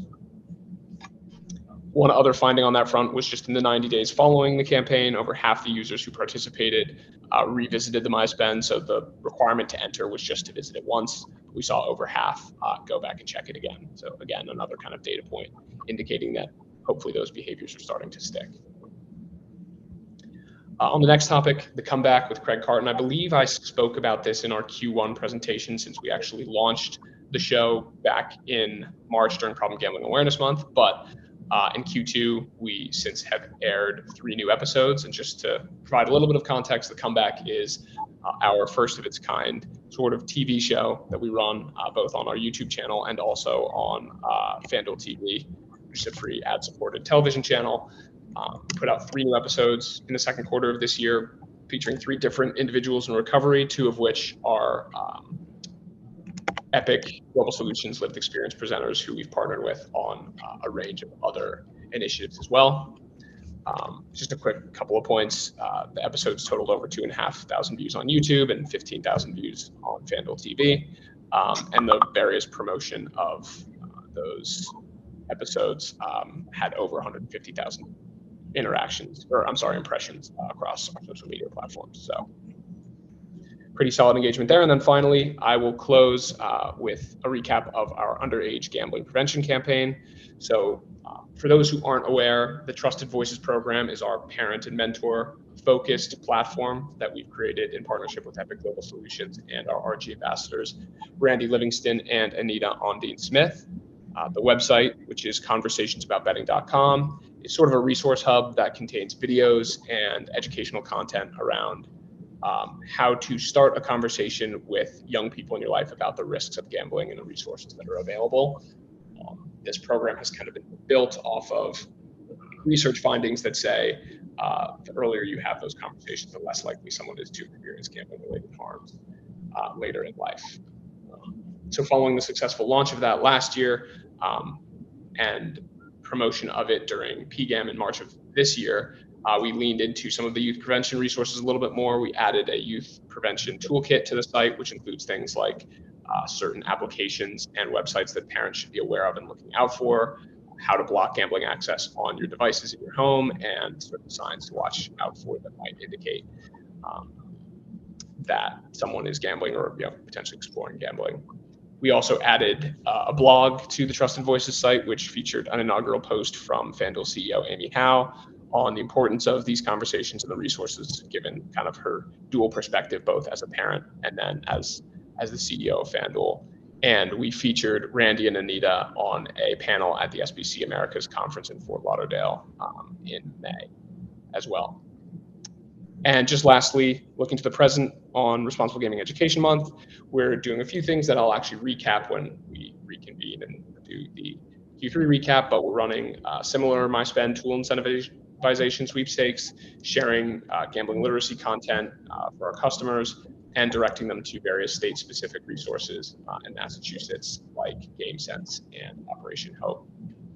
We're also going to have several internal-facing educational efforts throughout September for lived experience sessions for our FanDuel employees to kind of understand the importance of responsible gaming education and having that be a part of our culture. So I'll provide a more detailed recap of how that all went when we next meet, but happy to take any questions on this front before I pass it along. Any questions for Cameron? Thank you for the presentation. Great, thank you. Good morning, Commissioners. Keita Young, Head of Community Impact. Pleasure to be here with you this morning. So in July, I spoke about my new role and the continued impact we are engaging in. But since July, I'd like to talk about our rebranding of community impact identity at FanDuel. And we have a new logo embodying our efforts in the community impact space. Our bold new theme is Do More. This initiative and strategic priority reflects a refreshed, action-oriented commitment to creating a meaningful, measurable impact in the communities where FanDuel operates, where we have an office, and where we live. Our goal statement is intended to further FanDuel's role as a responsible corporate citizen through philanthropy, volunteerism, and strategic engagement. We are hoping that this new logo inspires deeper engagement internally and externally. We signal a stronger, more visible presence in the community space, and we align community impact efforts with FanDuel's evolving business strategy and values. You can see I'm pretty proud and excited about our new logo. Now let's talk about our 3 pillars. The pillars focus on financial empowerment, financial literacy, sports equity, sports access, and local community development by incorporating tangible initiatives and partnerships that drive measurable impact. That's what we're looking for, measurable impact. So with the first pillar, financial literacy, it's about supporting individuals and communities with financial empowerment. We believe in equipping individuals with knowledge and skill for informed financial decisions. I've spoken before about our efforts, but I'd just like to recap what we've done in this space. So in 2024, we launched an initiative with Operation Hope called Hope Inside in Massachusetts. We have funded for the past 2 years 3 dedicated financial coaches in Boston, Fall River, New Bedford, and Springfield. And these coaches have worked with Marlene Warner from the Massachusetts Gaming and Health Commission, and also the commission in Vermont on mental health. And we continue our work in the GameSense space. We had a 2-year agreement with Operation Hope, but in light of all the success and the impact that we've seen over the past 2 years, I'm proud to announce that we're renewing our contract with Operation Hope for another 2 years in Massachusetts. There's going to be more financial empowerment training and education for the Massachusetts communities. Our next pillar, sports access. This is a relatively new pillar for us, and it's about supporting communities through sport engagement and access. As a sports betting company, we believe in expanding equitable access to sports and community-based experiences. This pillar focuses on supporting physical wellness, teamwork, social connection, and community pride. And we've got 2 new partnerships I'm super excited about with Next 18 and the Red, White, and Blue. These 2 organizations support veterans and military families with mental health, wellness, and physical activity through sports. We are super excited about this new pillar and the future work in this space. And then lastly, our last pillar of local community development. It's about empowering individuals and empowering communities. Our goal in this space is to enhance social, economic, and environmental well-being in local neighborhoods. For example, we've supported disaster relief in St. Louis and Los Angeles, and we recently backed hunger relief in North Carolina, where we provided 1 million meals through 2 food pantries. Now, on a side note, I'd like to share a recent message that I received from one of the executive directors from one of the food pantries. She wrote, "One reason why FanDuel's donation is so powerful is because it allows us to pivot quickly in times of disaster. One of our communities experienced a prolonged power outage and was in great need of help. Many neighbors lost all their fresh food and were unable to replace those meals on their own. It was the powerful donation like this that allowed us to respond to disasters that no one can prepare for." This is some of the great, proud work that we're doing at FanDuel, and we're going to continue to do under this pillar, addressing the needs that are specific to local communities that are not oftentimes addressed or even publicized. And lastly, like I stated in July, our strategy isn't about charity, it's about purpose. It's about long-term measurable impact. Our focused strategy, authentic partnerships are clear pillars and clear outcomes FanDuel intends to make a measurable impact. The next slide I have for you guys to see is just some of our visual of the pictures of our efforts of what we've been able to accomplish in a couple of months. Okay, let's talk about supplier diversity.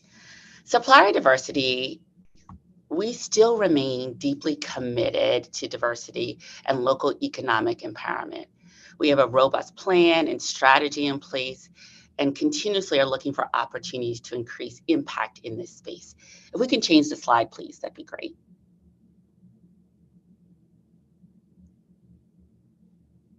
Okay, I'll just keep going. As in July, FanDuel proudly participated in the Massachusetts-based supplier diversity event. FanDuel's presence and participation exemplifies our ongoing commitment to building an inclusive and dynamic supplier base in Massachusetts and across the nation. We continue to focus on internal training to advance our supplier diversity relations goal of including small and diverse businesses in every addressable opportunity. Thank you. If you have any questions, I'll certainly take them. If not, I'll pass it off to JJ, our VP of Inclusion. Hearing no questions, Keita. Thank you. Good afternoon, commissioners and everyone. JJ, I'm head of inclusion, learning and engagement. Good to see you all. As mentioned in our Q1 update, these are the 3 pillars we have, which are attract, elevate, and retain. And they're the principles that guide how we view inclusion at FanDuel. Attract is all about expanding our reach and ensuring that top qualified talent sees FanDuel as a place they can thrive. Elevate is just being intentional about nurturing growth in our people, creating pathways and providing resources for sustained career development. And retain is focused on building a culture of connection and belonging, where our folks feel supported and want to stay with us. In Q2, we've taken these principles even further by building purposeful partnerships and creating moments that matter for our people. On the next slide, I'll walk through some of the concrete initiatives that help bring this to life. Next slide, please. So we'll start with those pillars with attract first. In efforts to attract top talent, we've been intentional about expanding our reach and representation. This slide shows the expansion and now includes partners like Athlete Ally, Banff Advisors, Rewriting the Code, who we're very excited about, to help us recruit women into our risk and trading arms and engineering. We also continued our partnership with Render and had representation from our executive leadership team at the conference. And this is just an example to show all our efforts to help us strengthen our pipelines by connecting us to more candidate pools. These partnerships help us meet talent where they are and enable us to open new doors into FanDuel. Next pillar would be Elevate. This quarter, we also doubled down on both our employee and ERG development. A great example would be our ERG leadership training we hosted with Team Red, White, and Blue. So Team RWB is the largest veterans health and wellness organization, and we've been partnering with them to provide curated training that leverages their military backgrounds at Team Red, White, and Blue, and then helps provide these skills to our ERG chairs. And we've also continued WISE, which is Women in Sports and Events, Emerging Leaders Program, and Executive Leadership Institute, by giving women at FanDuel access to specialized leadership development and powerful networks that will accelerate their growth and impact across the business. And lastly, our last pillar is retain. For us, retention means creating a culture where people feel connected and supported. This quarter, our major focus has been on auditing our current inclusion practices. We contacted a third party and have commenced interviews with all of our ERG chairs, our inclusion team, executive sponsors, and our chief people officer. And our goal is to gather feedback from our stakeholders, challenge our current ways of working, and drive positive momentum and a strategy for the future. Once we receive the results of the audit, we'll incorporate this into programming for the ERG Summit that's coming up in November, and also into our Inclusion 2026 business plan. Next slide, please. Now we'd like to highlight a few specific programs visually that brought our inclusion strategy to life. First, we launched our Team RWB Leadership Training Series that I mentioned for our ERG leads across all 7 of our ERGs, and includes select ambassadors interested in being successors. It was a 4-part series that covered topics such as intentional leadership, self-reflection, cross-collaboration, and relationship building. These are the elements we truly felt shaped our internal culture, and we wanted to emphasize in our ERG structures. And this training also gave ERGs a space to connect and prepare for another year of leadership as a chair. And it also reinforced how critical their leadership is into shaping the employee experience at FanDuel, and just how important they are to our organization. The next photo captures Speak, our ERG event that was offered to the wider organization. So Speak hosted a fireside chat with Mike in our New York office. And Mike used to be the former Chief Revenue Officer for 88 Rising at the time of the chat, and he's now the CCO of Dick Clark Production. We loved having him here at our office because he provided a unique background in not only advertising, tech, music, media, and entertainment, but he was just an amazing presenter, to be honest, and really resonated across the group. He was able to use the moment to share his perspective on AA-NHPI identity at the intersection of music, media, and entertainment.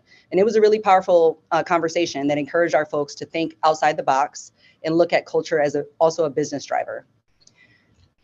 And finally, we expanded our McKinsey Leadership Academy offerings this quarter and are now piloting the Manager Accelerator Program for middle managers. We believe this expansion will help us create a new pathway for development and put action behind our goal of continuing to invest in growth at every level. To make the program more robust, we also re-engaged alumni to assist with FanDuel-specific touch points, ensuring that learning doesn't stop once the sessions ends, but continues as the community of practice inside FanDuel. And also, this creates leadership opportunities and organic mentorship. Next slide, please. And lastly, in Q2, our focus has been on maintaining the momentum we have and making steady, measurable progress in representation across the business. And we saw overall increases in both minority employees and women, as well as a small rise in the veteran representation. And at the director and entry levels, women's representation has also continued to inch upward. These incremental gains show that our strategy and pillars are working. And we're going to continue to double down and focus on those pillars of attracting, elevating, and retaining diverse talent to shape our strategy and keep pushing these numbers forward.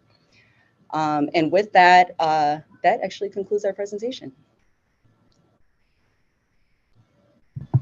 Thank you, JJ. No problem.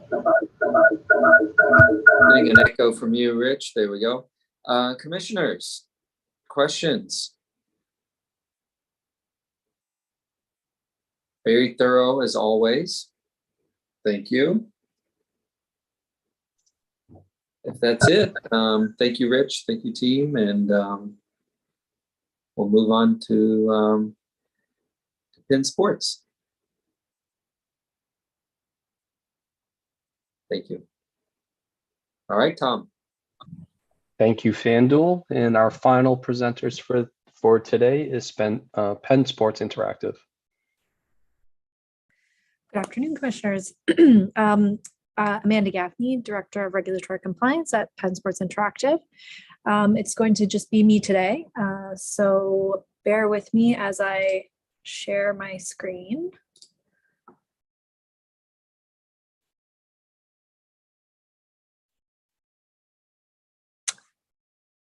This is my first time sharing my screen, so I am also experiencing issues.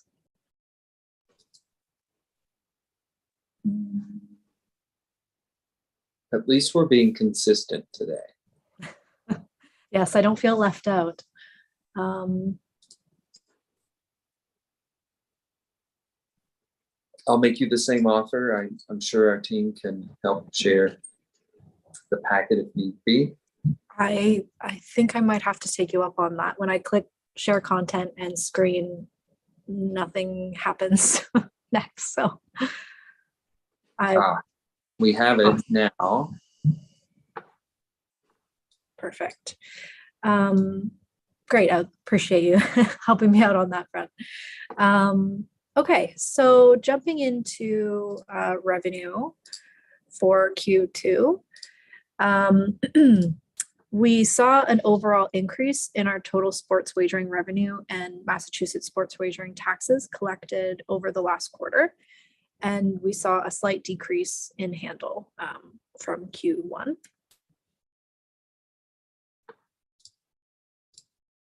Looking at our diversity metrics, holistically, they remain relatively stable quarter over quarter. With our minority employees, of the total employees, we see 38%, women is 32%, veteran 2%, and our Massachusetts residents at 4%.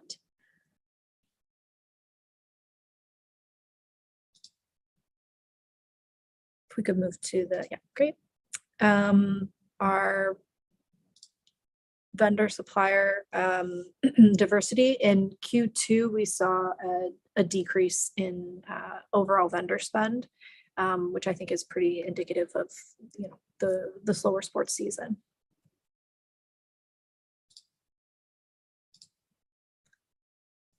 In Q2, we had 31 underage registrations attempts and 0 suspected underage use of accounts and 0 confirmed underage use of accounts for Q2.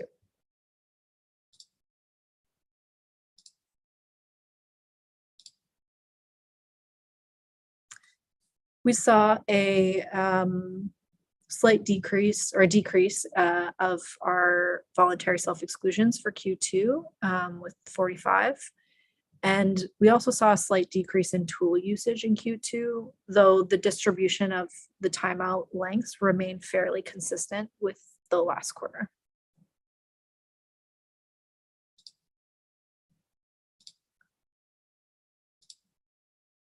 We continue to run our standing promotion whereby online customers are emailed an offer to receive free Massachusetts lottery tickets, which can be redeemed at PPC.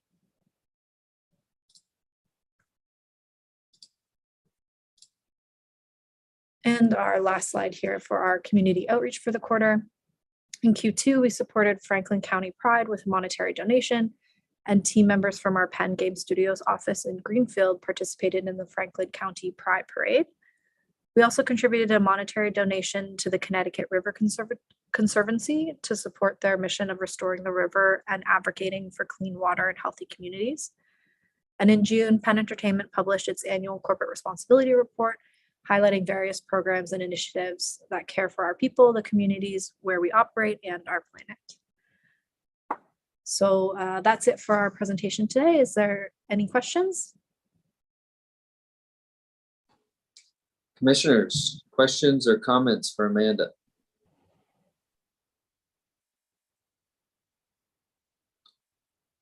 Great. Well, thank you for your time. Thank you. All right, Tom, do we have anything else? That is the final presentation, and that concludes the Q2 2025 quarterly presentations. Thank you. Thank you. With that, commissioners, we'll go to item number 3. Are there any commissioner updates? Item number 4, any other business we didn't reasonably anticipate? Do we have a motion to adjourn? Move to adjourn. Thank you. Second. Thank you. Commissioner O'Brien, Aye. Commissioner Hill, Aye. Commissioner Broder, Yes. and I vote yes. Thank you to all the operators for updating us today. For those who have municipal elections, remind you that today is voting day, and hope everyone has a good day. I note that you already voted, Mr. Chairman. Well done. One of the first at the polls. All right. Everyone have a good one.